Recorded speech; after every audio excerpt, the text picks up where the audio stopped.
赶紧走吧，我在这儿浑身不自在。你手怎么了？哎呀，没事。还跑一趟，这个真是。你们几个啊，瞎话张口就来是吧？连句道歉都没有就想走了？这个发生的这么突然，我们看错，难道不应该值得被原谅吗？啊，看错？嗯，有监控的时候你说你看错了，没监控的时候你怎么说的？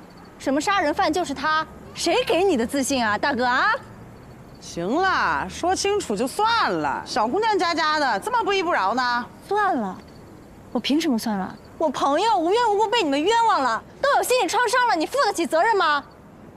一个个的，瞎话张口就来，草稿都不打，我要告你们，给我等着！这小丫头这么多屁话呢啊！那当事人都没说啥，你哪儿那么多废话你？你想打架是吗？来啊！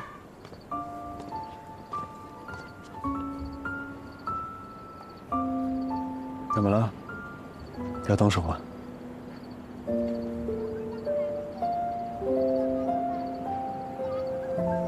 对不起，对不起，对不起。站住！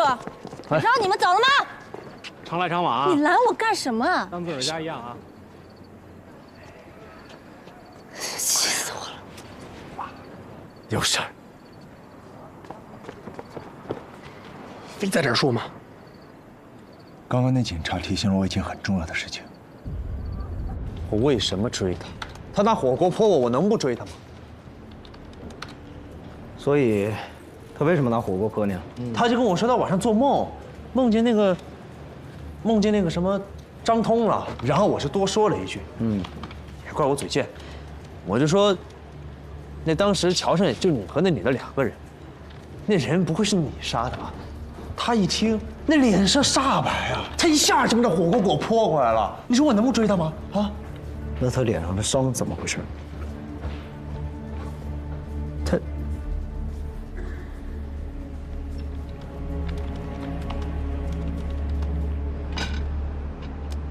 就是这个。我当时追马超追到一路，摔了一跤，满手都是血。后来我把他摁在地上，还疼得龇牙咧嘴的，脸上还被撩起来一圈火泡，就像那种被烫伤了一样，就这个形状。什么玩意儿？日字上面少一横。我觉得像舌头。舌头？其实仔细想想，13000的事情和木代的事情有点像。他们说他们是凶手，那他们就是凶手。3言2语，口舌杀人。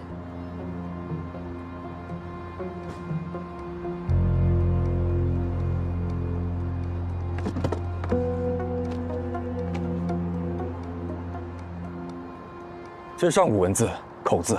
上古文字。心碱，难道心碱在马超身上？那这样就说得通了。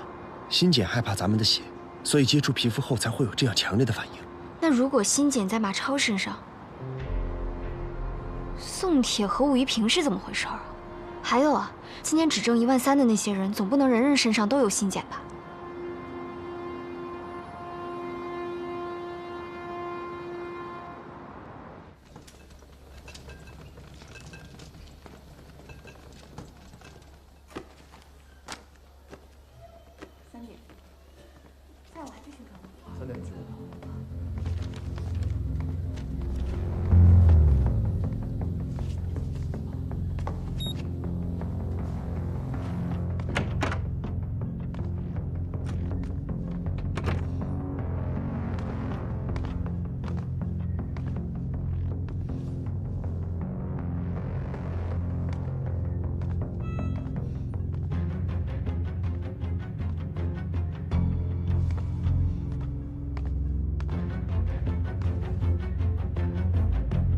被心碱击伤，机体的复健能力远超常人，怎么会昏迷不醒呢？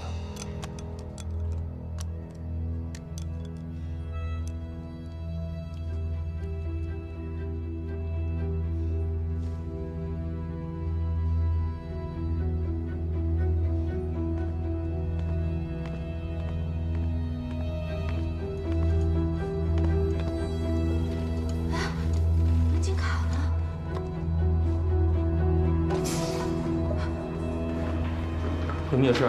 需要帮忙吗？没烫伤吧？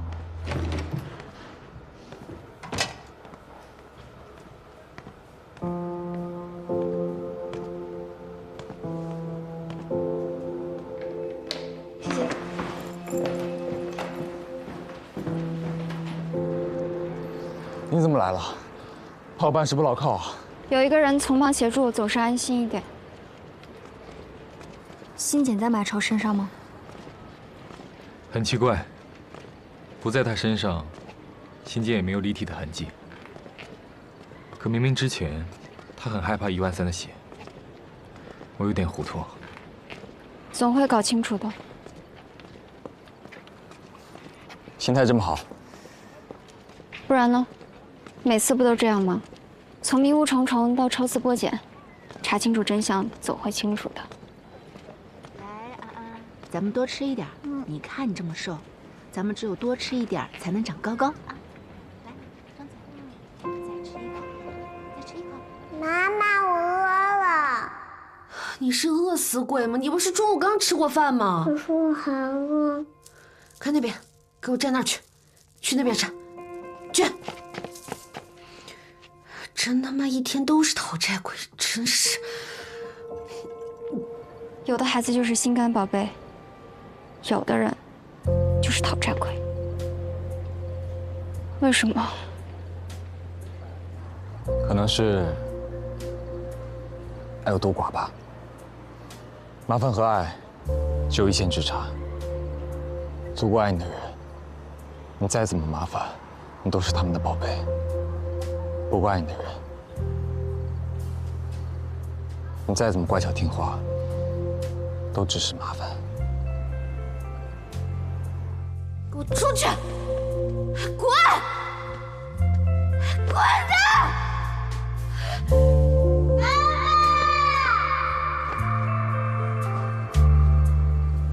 来吃你最爱的薯条。是啊。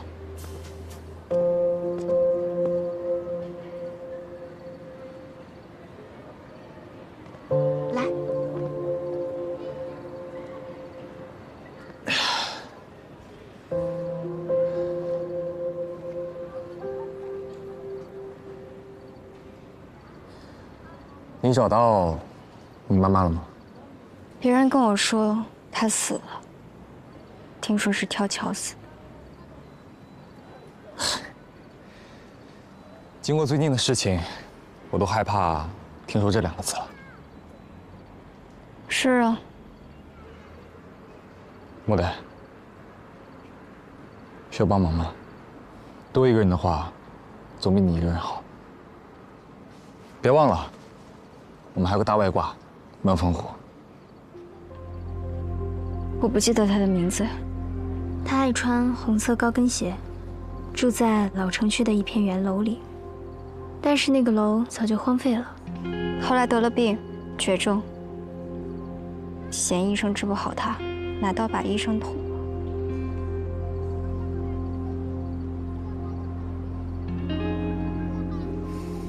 这就好办了。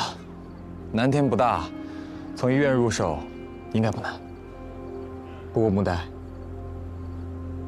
你有没有想过找他是为什么？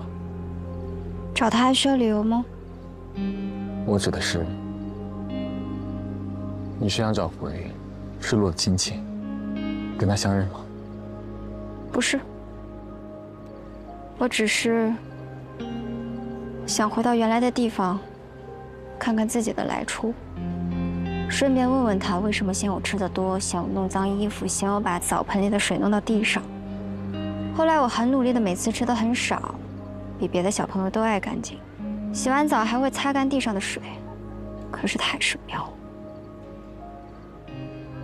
爱有多寡，道理都懂。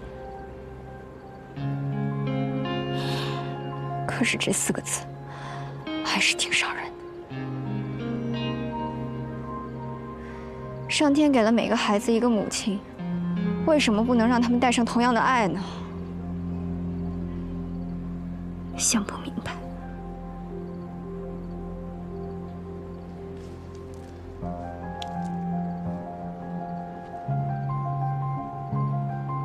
我不会把你的爪子剁掉的。好了，我们回家啦。好。今天玩得开心吗？很开心。那你回家想看动画片吗？想。多呆，会好的。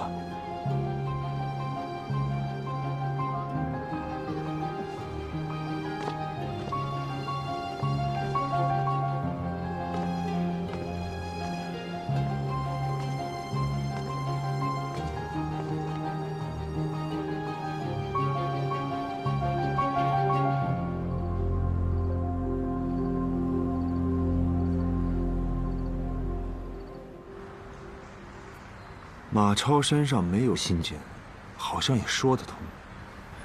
因为马超要是寄生者，那他跟之前的人比起来，也太弱了。你看你多明白呀，就你这细胳膊细腿的，绝料不到新鲜附身的人。我这叫精壮。哎，会不会是新剪毛呢？新剪毛？哎呀，《西游记》听说过吧？孙悟空，他拔一根毫毛就能变出好多个自己，但是武力值远不能跟正主相比。所以马超身上会不会也有类似的新剪毛？但经过你的血之后，经受不住，所以原形毕露了。红纱说的挺有意思。哎，那这毛是什么时候放上去？这是关键。木代的事情，像是有预谋、有计划的，而13000的事情，事发突然，不可能提前安排。那就是临时现场安排。那咱们回去调调监控，或许还能发现些线索。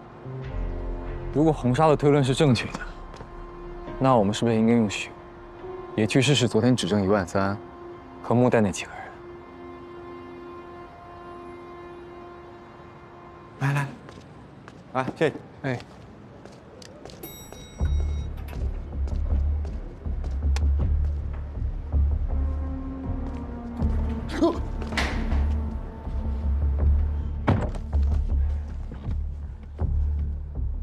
之前我知道的不都跟你说完了吗？我只是想问你点新的问题，放心，钱不会少你的。好。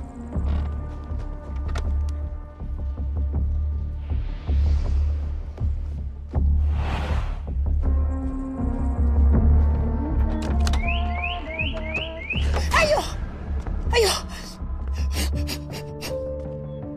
谁干的？你见过他们吗？这3个女孩，我一个都没见过。你再仔细想想呢。我真的一点印象都没有啦。上次你说你见过。上次。你还记得什么时候上桥的吗？那有几个女生呢？女生的脸你还记不记得呀？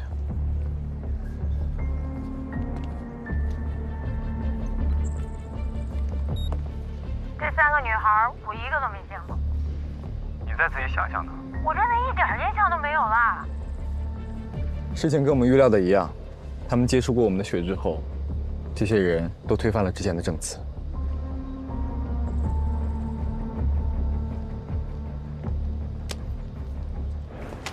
感谢你主动投案，配合了我们的调查，并且提供了这么重要的线索。最近的情况我们也都了解了，你在这里签个字就可以走了。感谢你的配合，如果后面还有什么问题，还会再联系你的。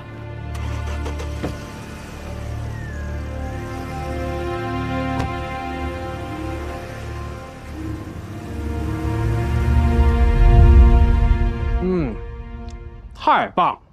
马超已经被警察监管起来，就等他醒了。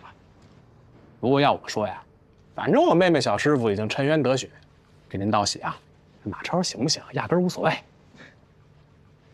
现在就等13000了，希望是好消息吧。嗯。什么好消息啊？怎么样？还能怎么样？人家交管所有规定，说什么都不让看。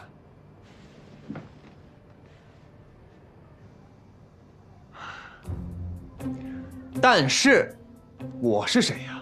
我立刻就改变战略，我沿着街角店铺的摄像头，一家一家的找。果然，功夫不负有心人。拿来。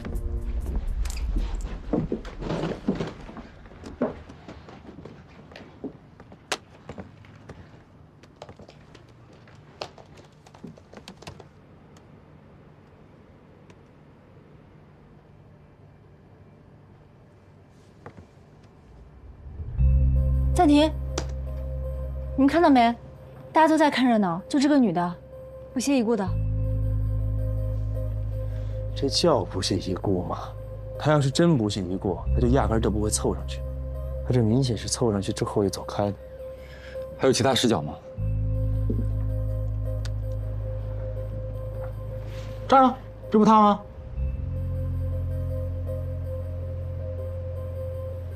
穿一身红，怪瘆得慌的。是啊，他这搭配真是一言难尽。确实有点奇怪。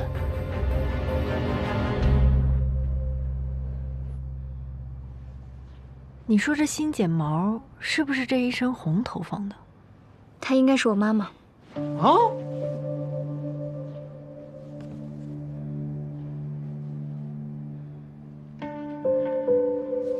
吴歹，你和你妈妈20多年没见了，而且监控视频里根本看不清脸。你确定吗？只是一种感觉。我的记忆里，她很爱穿红色高跟鞋，每一双都是红色的。还有，我虽然看不清脸，但是我一看见她，就有一种说不出来的感觉。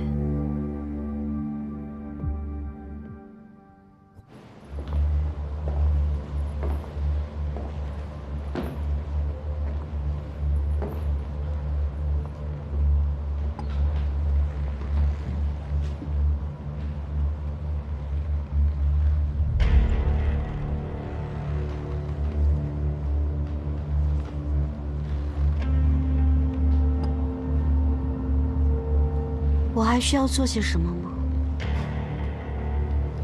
你已经做得很好了，不要了。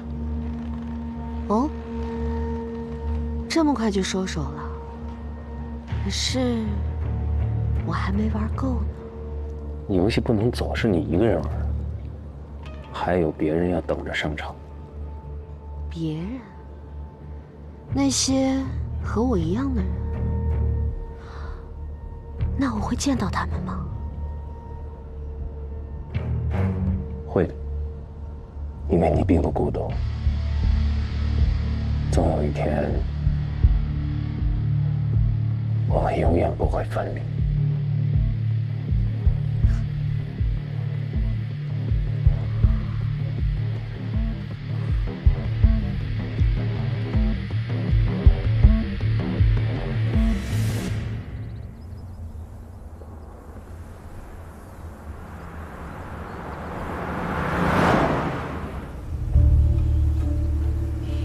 丁国华，长青医科大学博士，现皮肤科的学术带头人，辞去工作转行开书店。开书店？这么有前途的医生去开书店？不止呢，你再往下看看，他被你妈妈砍伤，不久之后就辞职了，但他没有追究你妈妈的责任。还有，你妈妈姓向，得相思了。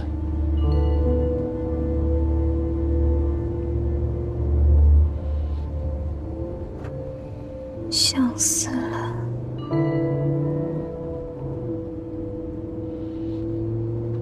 他会知道我妈妈的下落吗？他跟你妈妈之间一定存在某种联系。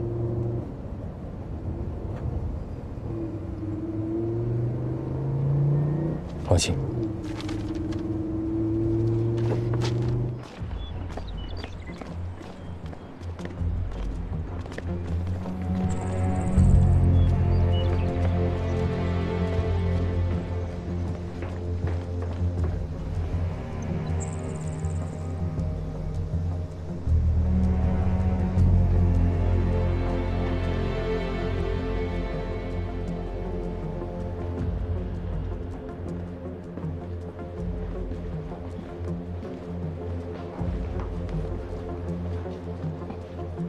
全场8折，任意挑选。请问丁国华医生在吗？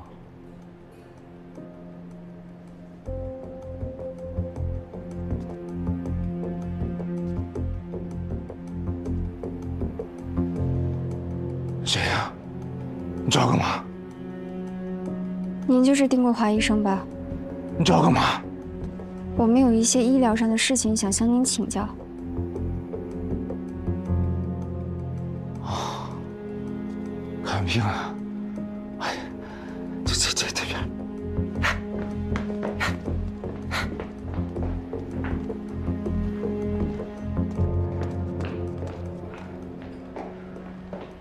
坐吧，坐吧。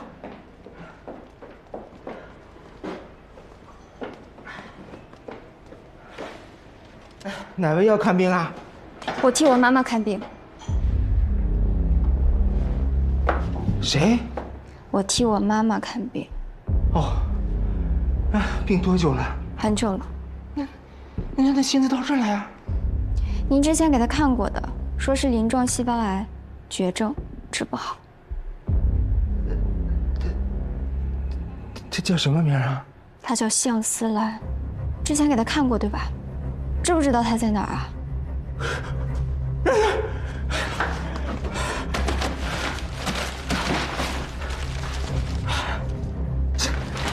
向思兰，鳞状细胞癌，从诊断到开药，没问题啊，我都治好了的，我已经给人治好了。你为什么说没治好？你误会我，你不要干什么？你要干什么？冷静一点。我不能说，我说我没错，我不能说。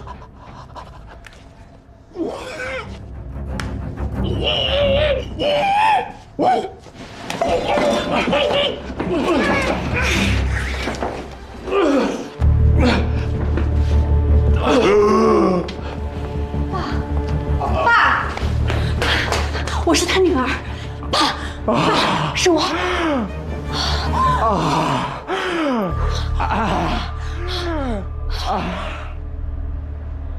其实，他一直都是个病人，只是我工作很忙，只能把他带在身边，方便照顾他。他现在很少发病，就是偶尔会糊涂，糊涂的时候就喜欢给人看病，大家都是哄着他。所以他什么时候才发病的？大概20年前吧。那个时候，他突然开始会误诊所有的病人，而且他说，他只要看到病历，就会有一种无法控制的想要去说谎的冲动。而且那个时候，他是一个很有名的医生，所以他也误诊了很多人，也包括你的妈妈向思兰。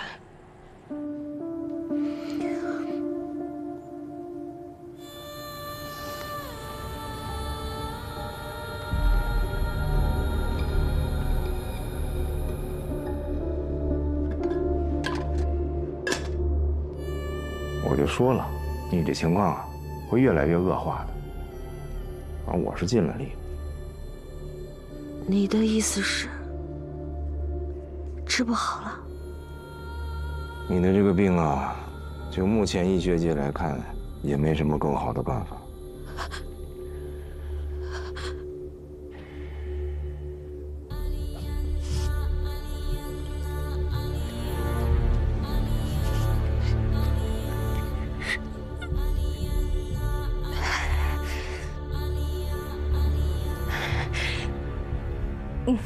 没事，没事，治不好了。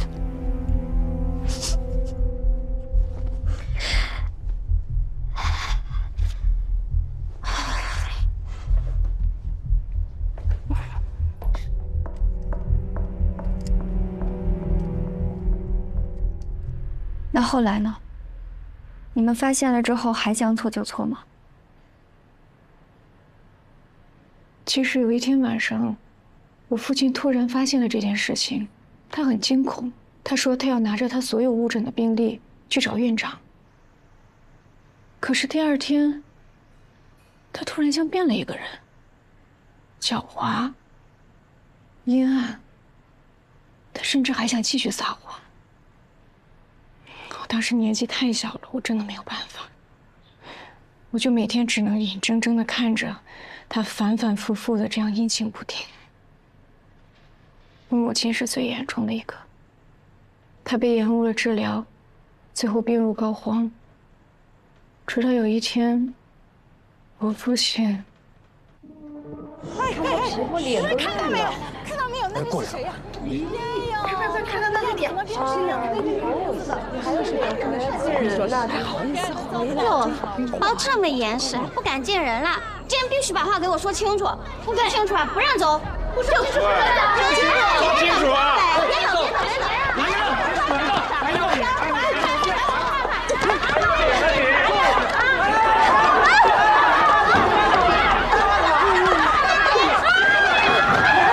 你没有看清楚是吧？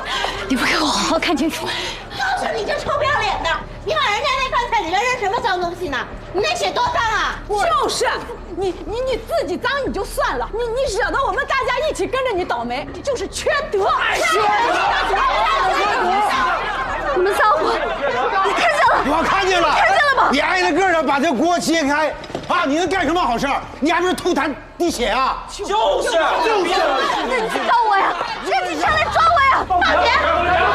你们说我往里面吐口水了，我往里面滴血了，我现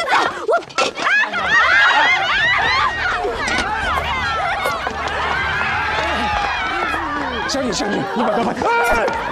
张姐，你冷静啊，冷静，这病有的治，有的治。没事啊，痛了这么久，有的治也没得治。有的治，我给你找别的大夫了啊，我一定给你治好啊！把他放下，把他放下。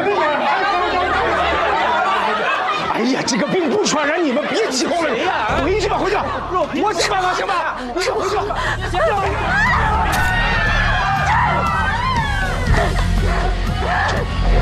你要干嘛呀？干嘛？动！放开我！放开我！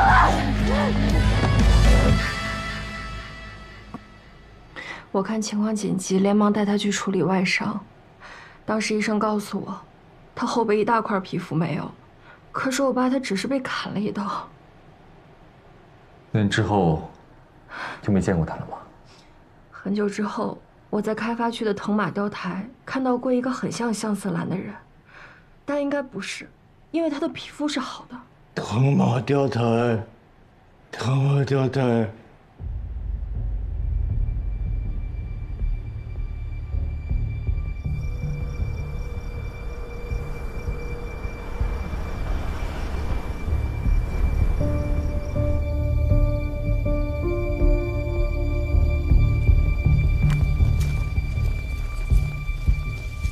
我们用热成像仪侦查生命迹象。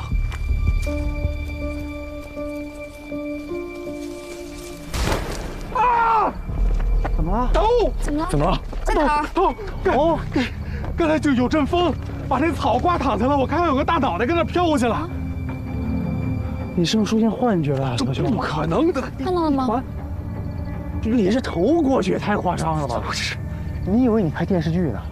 就算是真的拍电视剧，你也是负责喜剧啊。这恐怖气氛这一块不归你管啊。是我太紧张了。哎，你们来看，这还是咱武玉萍大姐呢。没想到咱武玉萍大姐也有过叛逆的青春岁月哈。这么老实巴交一个人，居然也来藤马雕台打过卡。哎，找找有没有宋铁、马超，还有只剩13000那几个人。对啊。马超在这儿。宋铁，哎，这个柳一乐记得很清楚，柳一乐当时那个指证我的里面是他。我知道了，来过藤马雕台的人都被一阵风吹过，这风才是关键。风，咱们的新简幻象也是一股莫名其妙的风。这风应该是某种标记。来藤马雕台的人以为自己打了卡。结果是被打了卡，被种下了新睫毛。新睫毛。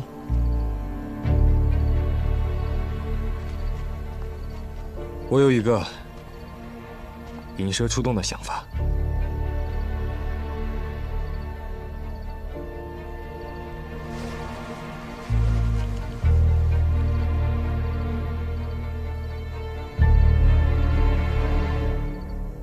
还真别说，我这位置看藤马雕台就跟那大祭坛一样，曹帮忙跪在那儿，像在跪拜，还挺有仪式感的。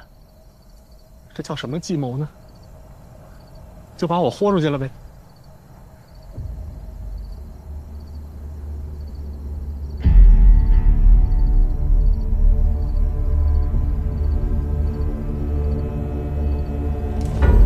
来了。啊！头部好奇怪，橘红色的，其他地方都是黑的。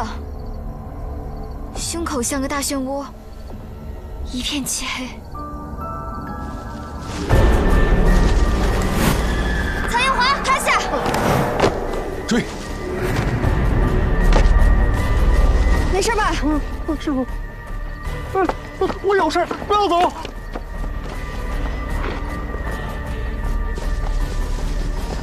牡丹，别追了，人不见了。城下有距离限制，别急，他说不定会回来。走吧。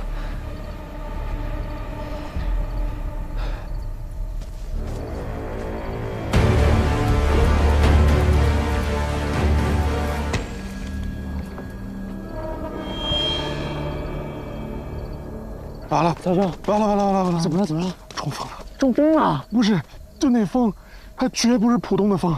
我这颅骨啊冰凉了，这连着脊椎我发麻呀。侯山，这次你放手。好。师傅，我真的很难受啊。如果猜的没错，新剑矛是伪概念，相思兰是通过那股冷风影响别人的。通俗点说，像是给人下某种病毒。病毒？平时没什么异常，用的时候立马激活。新检的病毒，新检的病毒，那咱没事啊。新检的病毒，咱免疫呀。啊，对呀，咱有挂呀。对，那你难受什么呀？现在还觉得颅骨发凉、上肢发麻吗？好多了。你刚才说的病毒是什么病毒啊？有什么作用？散播谣言，加强版，让散播谣言者对自己的谣言深信不疑，像是亲身经历、亲眼目睹一样。那这事儿我得理理了。就以我那事儿为例，车祸发生的时候有很多人在现场，那难免那些人群当中会有1、2个来过藤马雕台，受过影响的吧？香思兰也在现场，立刻请了这几个人。虽然他们互不认识，也没有串供的可能，但他们依然给出同样的证词。木代的情况也一样，甚至更高一筹。你好歹还在车祸现场，而木代压根儿就不在桥上。香思兰依然能用木代的影像去影响他们。所以小罗哥说，我师傅像是忽然就杵在那儿了似的，感情是影像植入啊。五毒还不识字呢，你是他亲闺女，他还对你用这种手段。这你就说错了，木代离家这么多年，香思兰压根儿就不知道他的身世。之所以对付他，是因为他暴露了。我什么时候暴露的？你和张通都来过这儿，张通中招了，而你却没有事情。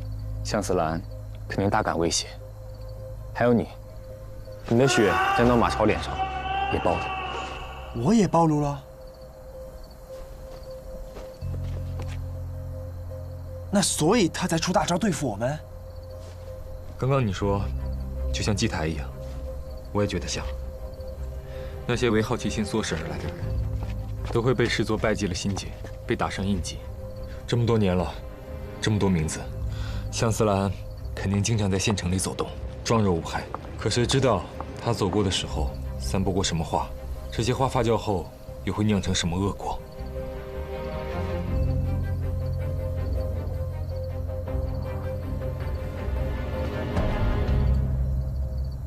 来了。哪儿呢？哪儿呢？哪儿呢？什么方位？咱们的1点钟方向。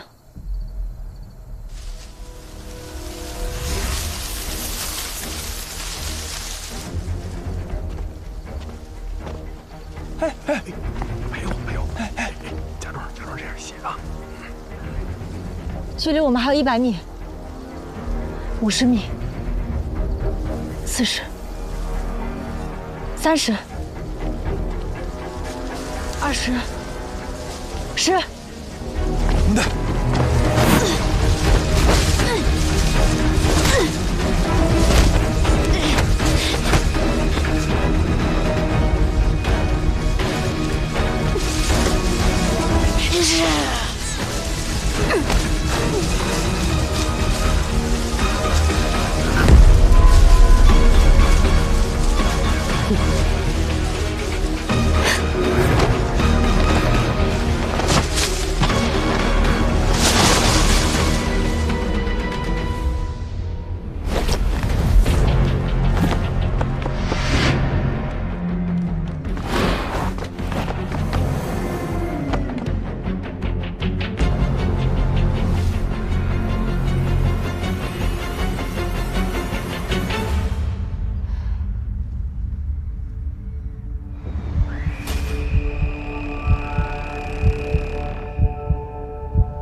没想到他走了，这个游戏反而更好玩了。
你知道怎么好好活下去吗？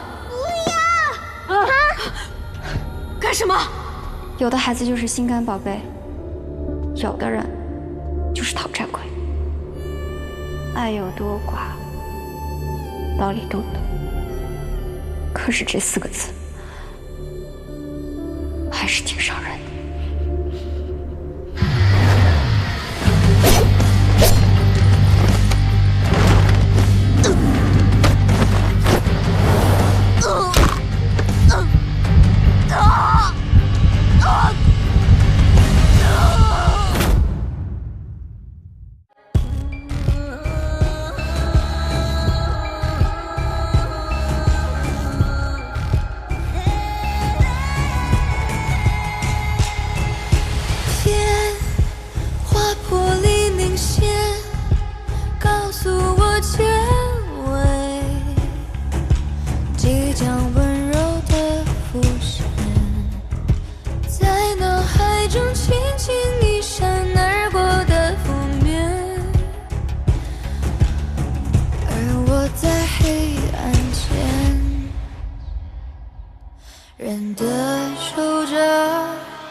在等你。这场游戏始终没结局，踏着走过的痕迹。你换作是我，默契我没提。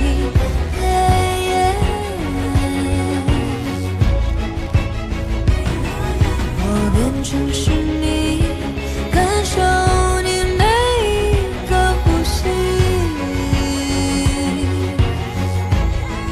然后继续坚信天划破。